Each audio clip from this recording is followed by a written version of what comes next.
It's a pitch-black night in the Pacific Ocean during World War II.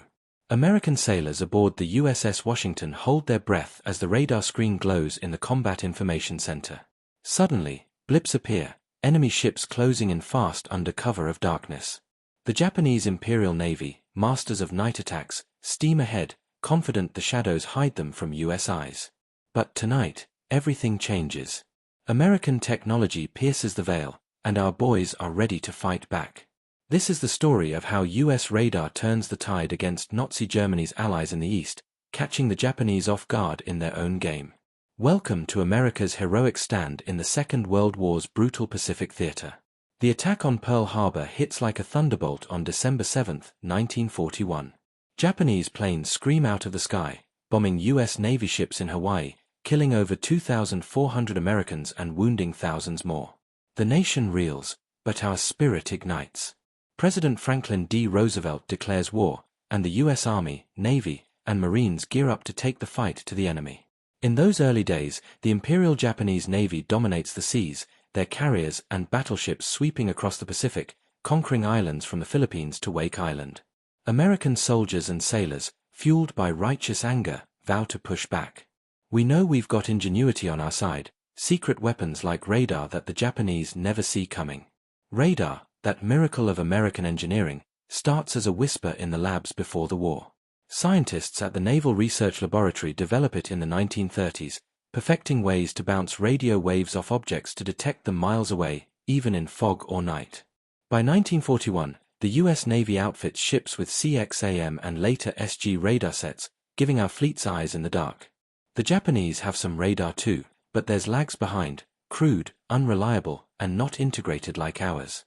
They rely on sharp eyes, superior night optics, and daring tactics honed in years of training. They figure night attacks give them the edge, slipping through shadows to torpedo our ships before we know they're there. But our boys, from radar operators to gunners, train tirelessly, turning technology into triumph. Fast forward to summer 1942. The Battle of Midway in June turns the momentum. U.S. carriers ambush Japanese forces, sinking 4 of their flat tops thanks to codebreakers and air power. American pilots like Lieutenant Commander John Thatch weave through the skies, downing Zeros with new tactics. But the war's far from over. The Japanese eye the Solomon Islands, building an airfield on Guadalcanal to threaten Australia and our supply lines.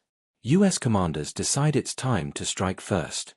On August 7, 1942, the 1st Marine Division lands on Guadalcanal, supported by Navy ships. It's America's first major offensive in the Pacific, and our Marines charge ashore with grit and determination. Listen to this from combat correspondent Richard Tregaskis, who rides in with the troops. He describes the tense pre-dawn hours aboard a transport ship, slipping past dark islands. Marines line the rails, peering through binoculars at the shadowy outline of Guadalcanal. Officers on the bridge whisper worries, will Japanese guns open up? But silence holds. Then, at 6:14 a.m., U.S. cruisers unleash hell, shells arcing red across the sky, exploding on the beach in geysers of fire. Dive bombers strafe, tracers ricocheting like fireworks. Tregaskis walks among the men as boats lower, noting their quiet nerves. One Marine cracks a joke to break the tension, but eyes stay fixed on the shore. Smoke billows from hit oil dumps, and our boys hit the beach running, securing the airfield by afternoon. They rename it Henderson Field after a fallen hero, Major Lofton Henderson. But the Japanese fight back hard. That night, their navy launches a surprise attack, the Battle of Savo Island on August 9th. Under Admiral Gunichi Mikawa, 8 Japanese cruisers and destroyers sneak through the slot between islands. Allied ships, including U.S. heavy cruisers Quincy, Vincennes, and Astoria, patrol without full radar advantage. The Japanese, experts in night fighting, illuminate with flares and unleash torpedoes. Chaos erupts. Quincy takes hits, her guns blazing back as sailors man stations amid flames. One survivor, Ensign Samuel Roberts, later recalls the deck shuddering, men shouting orders over the roar. We gave as good as we got, he says, but the Japanese sink 4 Allied cruisers with minimal loss. It's a stinging defeat, but our Navy learns fast. Admirals vow to bolster radar use and coordination. In the weeks that follow, Guadalcanal becomes a meat grinder. U.S. Marines hold Henderson Field against Japanese assaults, digging in under palm trees, rationing ammo. Letters home from these heroes reveal their resolve. Take Private First Class James Thompson of the 1st Marines. In a note to his folks in Ohio, he writes, "Mom, Dad, it's hot as blazes here, and the bugs are fierce, but we're holding the line. Saw a buddy save 3 guys under fire yesterday, carried 'em back one by one. Makes you proud to be American." Acts like that happen daily. Sergeant John Basilone mans a machine gun for 3 days straight during the October Battle of the Bloody Ridge, mowing down waves of attackers, earning the Medal of Honor. His men idolize him, calling him Manila John for his pre-war Philippines service. At sea, the fight intensifies. The Japanese run the Tokyo Express, destroyers dashing down the slot at night to shell Henderson and drop troops. U.S. Navy counters with patrols, but early on, Japanese night prowess shines. Then comes the Battle of Cape Esperance on October 11 to 12, 1942. Rear Admiral Norman Scott leads Task Force 64, cruisers San Francisco, Boise, Salt Lake City, Helena, and destroyers. Helena's SG radar spots the Japanese first, under Rear Admiral Aritomo Goto with cruisers Aoba, Furutaka, Kinagasa, and destroyers. At 11:46 p.m., guns roar. Boise takes punishing hits but fights on, her crew sealing compartments as water floods in. Gunner's mate First Class Harold Jenkins loads shells by hand when power fails, keeping turrets firing. "We weren't going down without a punch," he tells friends later. Radar gives our side the jump. Helena detects at 16 miles, allowing Scott to cross the T, concentrating fire. Furutaka sinks, Aoba limps away damaged. It's America's first night surface victory in WW2, proving radar's power. But mistakes happen. Friendly fire hits destroyer Duncan. Still, morale soars. Sailors write home about it. Seaman Robert Hayes on San Francisco pens to his sister, "Sis, you wouldn't believe it. We saw 'em coming on that magic screen before they knew we were there. Felt like we had the upper hand for once. Tell Pa I'm okay, just scratched." As October turns to November, the Japanese plan a big push. Emperor Hirohito demands Guadalcanal retaken. They assemble a massive force, 11 transports with 7,000 troops, escorted by battleships, cruisers, destroyers. Admiral Isoroku Yamamoto, architect of Pearl Harbor, oversees from afar. On Guadalcanal, Marines under General Alexander Vandergrift dig deeper, reinforced by U.S. Army's 164th Infantry Regiment. Henderson's Cactus Air Force, Marine, Navy, Army pilots, harass Japanese ships by day. The naval clashes escalate. On November 12 to 13, the cruiser night action unfolds. Rear Admiral Daniel Callahan leads cruisers Atlanta, San Francisco, Portland, Helena, Juneau, and destroyers against Vice Admiral Hiroaki Abe's force. Battleships High A, Kirishima, cruisers, destroyers. It's a wild melee in the dark. Radar helps, but communication lags. Atlanta takes torpedoes, drifting ablaze. Her skipper, Captain Samuel Jenkins, stays aboard directing damage control until the end. San Francisco hammers High A, but loses Callahan and Admiral Scott, both killed on the bridge. High A, crippled, sinks the next day to air attacks. Survivors' tales inspire. Fireman William Davis on Portland recalls, "Shells whistling overhead, explosions rocking us like a cradle in a storm. But we kept firing, knowing our boys on the island counted on us." Letters pour out. Ensign Thomas Fraser writes his wife, "Darling, last night was hell, but we hurt 'em bad. Thinking of you kept me going. Kiss the kids for me." Now, the stage sets for the climax. Japanese Vice Admiral Nobutake Kondo gathers his remaining ships, battleship Kirishima, heavy cruisers Atago and Takao, light cruisers, destroyers. They aim to bombard Henderson on November 14, paving way for transports. But U.S. Admiral William Bull Halsey sends Task Force 64, battleships Washington and South Dakota, destroyers Walk, Benham, Preston, Gwin. Commanded by Rear Admiral Willis Ching Lee, a radar expert who drills his men relentlessly. Lee's no stranger to innovation. He pushes radar training, knowing it evens the odds against Japanese night fighters. On Washington, radarman Charles Dogsget scans scopes, fingers tense. "It's like having X-ray vision," he tells his bunkmate. South Dakota's crew, fresh from shakedown, buzz with excitement. Captain Thomas Gatch rallies them, "Boys, we've got the tools, now let's use them." As night falls on November 14, The forces converge north of Guadalcanal. Japanese scouts spot Americans, but underestimate. Kondo splits his group, Sendai leads a sweep, while Kirishima prepares to shell. Aboard Washington, at 10:10 p.m., radar picks up contacts, Sendai's group at 18 miles. Lee maneuvers, destroyers screening ahead. The sea's calm, stars hidden by clouds. Sailors stand ready at guns, hearts pounding. Destroyer walk skipper, Lieutenant Commander Thomas Fraser, no relation to the ensign, peers into the black. "Stay sharp," he orders. On Kirishima, Japanese lookouts strain eyes, unaware radar tracks every move. Tension builds. At 11:16 p.m., Washington opens fire on Sendai, radar-guided shells splashing near. Japanese lay smoke, but SG radar cuts through. Destroyers clash, torpedoes streak water.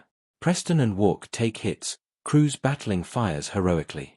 Gunners mate Paul Saunders on Preston loads amid chaos, saving lives by dousing flames. South Dakota suffers electrical failure, silhouette exposed.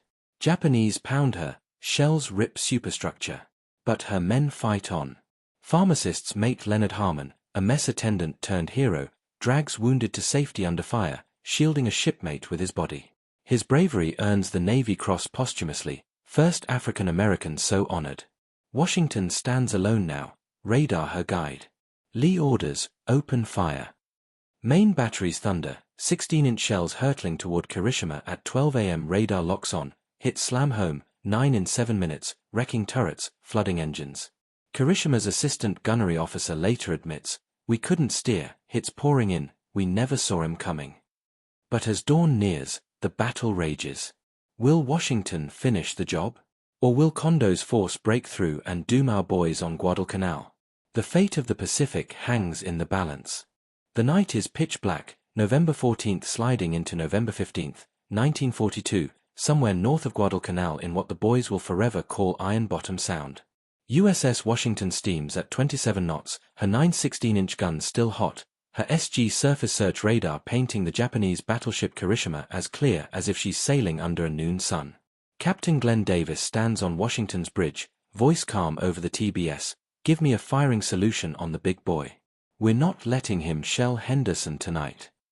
Down in plot, Lieutenant Commander Harvey Walsh stares at the glowing green scope. "Range 18,000 yards and closing fast, sir. Target angle 290, speed 20. The radar operators, kids from Iowa farms and Brooklyn tenements, have been drilling for months. They know their machine better than the Japanese know their own binoculars. Walsh calls the bearing. Fire control takes it, the mighty Ford range keeper whirs, and the pointer and trainer in turret 2 match glowing needles like it's a carnival game. Washington's first full salvo rips out at 12:07 a.m., 9 guns, 2,700 pounds apiece, streaking across the black water at 2,300 feet per second. On Kirishima, Captain Sanji Iwabuchi feels the first hits like sledgehammers from God. The first shell punches through the armored deck abaft the bridge and explodes in the ready ammunition. Flames leap 50 feet. Another tears into the steering, jamming the rudder hard left. Iwabuchi orders counterfire, but Kirishima's optical rangefinders can't find Washington in the darkness and smoke. They shoot at flashes, at starshells, at ghosts. Washington's radar never blinks. Salvo after salvo walks up Kirishima's length, secondary batteries shredded, boiler rooms flooding, the proud pagoda mast leaning like a drunk. In 9 minutes Washington pumps 42 16-inch and over 105-inch into the Japanese battleship. One sailor aboard Washington, Fire Controlman 2nd Class Raymond Potter from Mobile, Alabama, writes his mother the next week, "Ma, it was like shooting fish in a barrel, only the fish was shooting back with everything it had. But our radar just wouldn't let us miss." South Dakota, battered but still afloat, limps out of the worst of it. Her skipper, Captain Gatch, refuses to leave the bridge even though blood runs down his neck from shrapnel.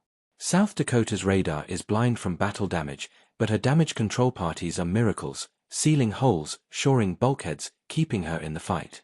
Mess attendant Doris Miller, the same hero from Pearl Harbor who manned a machine gun that December morning, hauls stretchers again tonight, refusing to quit even after a shell fragment slices his arm. By 12:25 Kirishima is dead in the water, burning from stem to stern. Iwabuchi gives the order to abandon ship. Japanese destroyers rush in to pick up survivors, their captains stunned that an American battleship has just demolished their pride in a straight-up night fight. Washington turns away, magazines low but hull untouched. Admiral Lee signals Halsey, "Kirishima sunk or sinking. We are retiring." Short, sweet, American. Dawn breaks gray and ugly.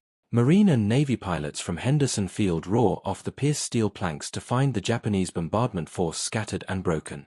They pounce on the crippled heavy cruiser Atago and the fleeing destroyers. Torpedoes and 1,000-pound bombs send more of Kondo's ships to the bottom. The grand Japanese plan, to plaster Henderson Field into rubble and land fresh troops, lies in smoking ruins. The Tokyo Express has been derailed for good. Back on Guadalcanal, the Marines can't believe it. For months they've watched Japanese warships appear out of the night like demons, shelling their foxholes, cutting their supplies. Now, for the first time, the demons are running.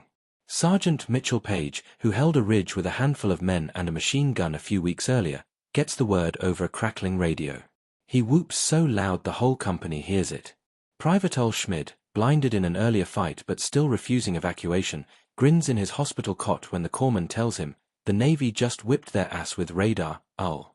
They never saw it coming." The cost is heavy, destroyers Walk and Preston gone, Benham so torn up she'll sink later, over 700 American sailors killed or wounded. But the victory is total. The Imperial Japanese Navy has just learned the hard way that night belongs to America now. Japanese Admiral Matomu Gaki, Yamamoto's chief of staff, writes bitterly in his diary that night, "Our night attack doctrine is finished. The enemy sees in the dark." In the weeks that follow, the Japanese try one last desperate convoy on November 30th, the Battle of Tassafaronga. Rear Admiral Reizo Tanaka, the slickest night fighter in their navy, slips down the slot with 8 destroyers loaded with supplies. Rear Admiral Carlton Wright's Task Force 67, cruisers Minneapolis, New Orleans, Pensacola, Honolulu, Northampton, intercepts with radar first again. At 11:21 p.m. Honolulu's SG radar locks on at 23,000 yards. American cruisers open fire, but Tanaka's destroyers unleash the Long Lance torpedo. 4 heavy cruisers are gutted in minutes, New Orleans bow blown clean off, Minneapolis and Pensacola burning, Northampton sinking. It's a tactical Japanese win, but they lose 1 destroyer and, more importantly, most of their supply drums float away uselessly. The troops on Guadalcanal starve a little more. Yet even this last sting can't change the big picture. Radar has broken the spell. American task forces now hunt by night with confidence. Japanese admirals grow cautious, then timid. By February 1943 they evacuate their remaining 11,000 men from Guadalcanal in a midnight dash the Americans choose not to interrupt, because the island is already ours. The first great land offensive of the Pacific War ends in American victory. And it all turned on those glowing green screens aboard USS Washington that November night. Radar operators like Charles Dogsgett and Harvey Walsh never fired a gun, never saw the enemy with their own eyes, but they sank a battleship and saved an island. Their names don't go on monuments, but every Marine who slept safe on Guadalcanal that winter knew who the real heroes were. The Japanese never again attempt a major night surface action on equal terms. From the Solomons to Leyte Gulf, American radar rules the dark. The Imperial Navy's proud tradition of night fighting dies in Ironbottom Sound, drowned by radio waves no one can see but everyone now fears. But the war is far from over. Ahead lie Tarawa's bloody beaches, Saipan's cliffs, Iwo Jima's black sand, Okinawa's kamikazes, months and years of sacrifice still to come. And every time our ships steam into the night, every time a radarman looks at that radar scope and whispers Tally-ho, he carries the legacy of that freezing, smoke-filled night when America proved once and for all that no shadow is dark enough to hide from the United States Navy. The fight continues. And the next time the Japanese think darkness is their ally, they'll remember Kirishima burning, and they'll think again. The victory off Guadalcanal ripples across the Pacific like a shockwave. Word spreads fast through the fleet. Washington's radar slaughter of Kirishima becomes legend before the smoke even clears. Sailors paint little green radar screens on their helmets. Marine pilots toast Ching Lee and his magic battleship every night in the Henderson Field ready tent. Back home, newspapers can't print the full details yet. Security still blankets the radar secret, but they splash headlines anyway. Navy smashes Jap fleet in night battle. Moms and sweethearts clip the stories and tape them inside locker doors. Yet the boys in the forward areas know the real score. Radar isn't just a gadget anymore, it's the new king of the sea. Every new ship sliding down American ways, Essex-class carriers, Cleveland-class cruisers, Fletcher-class destroyers, gets the latest SG and SK sets bolted on before the champagne bottle even breaks. Shipyards work triple shifts. Women riveters in California and electricians in Brooklyn praise the Lord and pass the ammunition while wiring the scopes that will let American eyes in the dark. By spring 1943, the Solomons campaign rolls north. Admiral Halsey's South Pacific force leaps from Guadalcanal to the Russell Islands, then Munda, then Vella La Vella. Every move is covered by radar picket destroyers prowling the slot like wolves. Japanese night runs still try, but now they're the ones jumping at shadows. On the night of July 12 to 13, 1943, off Columbangra, Captain Thomas Ryan's Task Group 36.2, cruisers Honolulu, St. Louis, and the New Zealand light cruiser Leander HMNZS Leander, ambush Rear Admiral Shunji Izaki's destroyer force. Honolulu's SG radar picks up the enemy at 27,000 yards. Ryan crosses the T again, just like Ching Lee taught the fleet. Jintsu, Izaki's flagship, explodes under a storm of 6-inch shells and sinks in minutes. Izaki goes down with her. The rest scatter, their supply mission aborted. Another Tokyo Express derailed by the glowing green eye. The Japanese high command reels. Admiral Manechi Koga, who replaced Yamamoto after American P-38s flamed him over Bougainville in April, orders a full review of night fighting doctrine. Their conclusion is brutal: American radar fire control has achieved decisive superiority. Translation: they're scared of the dark now. Meanwhile, American confidence soars. In the Central Pacific, Admiral Chester Nimitz prepares the big jump, Operation Galvanic, the invasion of Tarawa and Markin in the Gilbert Islands, November 1943. This time the fleet is huge, 17 carriers, 12 battleships, dozens of cruisers and destroyers, all laced with radar. The old battleships raised from Pearl Harbor mud, West Virginia, California, Tennessee, come back with brand new FC and FD radar directors sprouting from their masts like steel Christmas trees. Sailors call them the ghosts because they're supposed to be dead, yet here they are, ready to fight again. On the night of November 19th to 20th, Rear Admiral Harry Hill's Northern Attack Force steams toward Markin Atoll. Japanese submarines prowl, but radar-equipped destroyers spot their periscopes on the new SJ sets and depth-charge them into scrap. Then comes the pre-landing bombardment. At 5:03 a.m., Battleship Mississippi's 14-inch guns open up guided purely by radar, firing blind through overcast at targets 20 miles away. Shells land within yards of assigned bunkers. Marines watching from the transports cheer like it's the 4th of July. Tarawa is uglier, everyone knows that story, but even their radar saves lives. When the first waves bog down on Bichio's Reef, cruiser Portland and destroyer Ringgold use radar to spot Japanese counterattack boats trying to sneak reinforcements across the lagoon at night. They blow them out of the water before the troops can even land.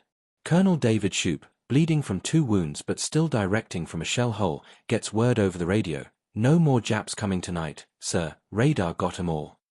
Shoup just nods and keeps fighting. By Christmas 1943 the Gilberts are ours, and the fleet steams west again. Next stop, the Marshall Islands. Kwajalein, Eniwetok, places most Americans can't pronounce yet, but every sailor knows the radar drill cold. Night after night, destroyer squadrons sweep ahead of the battle line, radar antennas spinning, ready to pounce on anything that moves. Japanese garrisons wake to the roar of 5-inch guns they never even saw coming. And the stories keep coming home. Seaman First Class Anthony Caruso from Staten Island writes his little brother in January 1944, "Kid, you know how we used to play hide-and-seek in the alley? Well, the Japs are playing that game now, except we got a big flashlight that sees 20 miles. They hide, we find 'em, boom. Tell Ma I finally got that tan she always said I needed." Up north, in the freezing Aleutians, the same thing happens.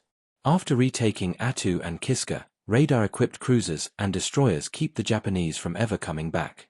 One night in February 1944, cruiser Detroit and 3 tin cans catch a Japanese evacuation force trying to slip men off an island. Radar lock at 30,000 yards. 10 minutes later the sea is burning again. The word spreads even to the enemy. Captured Japanese diaries from bypassed islands talk about American devil lights that see through night and cloud. Their pilots start calling U.S. ships ghost fleets. Morale cracks. Sailors who once boasted they owned the night now beg for daylight transfers. By mid-1944, when the Marianas Turkey shoot erupts around Saipan, Tinian, and Guam, the Imperial Navy tries one last fleet action, the Battle of the Philippine Sea. Admiral Gisaburo Ozawa counts on his carrier planes' longer range to hit Spruant's Fifth Fleet from beyond American fighter reach. But Task Force 58's radar picks up the incoming raids at 150 miles. Hellcats launch in waves, guided by fighter directors reading the scopes like sheet music. They shred 400 Japanese planes in a single day. Ozawa's carriers run, but even at night American surface groups chase them down with radar-directed gunfire. Light carrier Hyo takes 3 16-inch hits from Battleship Alabama's radar fire control and disappears in a magazine explosion. The lesson is sealed in blood and steel. The night no longer belongs to samurai spirit or superior optics. It belongs to American electronics, American training, and American guts behind the scopes. And the war still has a long way to go. Iwo Jima's sulfur hell, Okinawa's reign of kamikazes, the final push to Japan itself. But every sailor who stands a midwatch now knows one unbreakable truth. When that radar pip lights up the screen, no matter how dark it is outside, the United States Navy is about to ruin somebody's whole evening. The Japanese learned it the hard way that night off Guadalcanal. And they're still learning it again every single night after. The fight isn't over. It's just getting started.